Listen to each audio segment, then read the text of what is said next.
রাজ্যে অর্থ ব্যবস্থার হাল ফেরাতে উদ্যোগী বিজেপি রাজ্য সভাপতি। কেন্দ্রীয় অর্থমন্ত্রী নির্মলা সীতারামনের সঙ্গে সাক্ষাৎ শ্রমিক ভট্টাচার্যর। সোনার বাংলার স্বপ্ন দেখেছি, তা বাস্তবায়িত করার প্ল্যানও আছে। কেন্দ্রীয় অর্থমন্ত্রীর সঙ্গে দেখা করে আশ্বাস বিজেপি রাজ্য সভাপতির। বিগত 50 বছরে কার্যত পশ্চিমবঙ্গের শিল্পকে ধ্বংস করা হয়েছে। পশ্চিমবঙ্গ এখন পরিযায়ীদের রাজ্য হয়ে গেছে। পরিযায়ী হয়ে সবাই বাইরে চলে যাচ্ছেন। পার ক্যাপিটা ইনকাম আজকে সবচেয়ে নিচে এসে দাঁড়িয়েছে।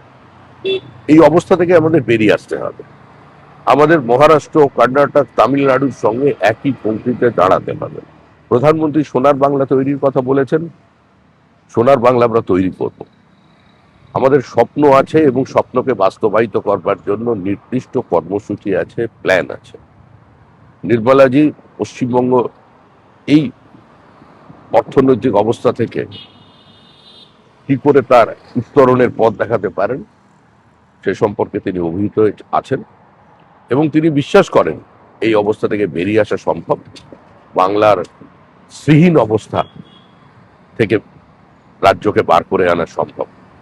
তার জন্য যা করবার তিনি সেটা করবেন এবং প্রধানমন্ত্রী, অর্থমন্ত্রী, গৃহমন্ত্রী সবাই মিলে আমরা পশ্চিমবঙ্গের এই অবস্থা থেকে নিঃসন্দেহে আমরা অন্য জায়গায় পৌঁছে দিতে পারব।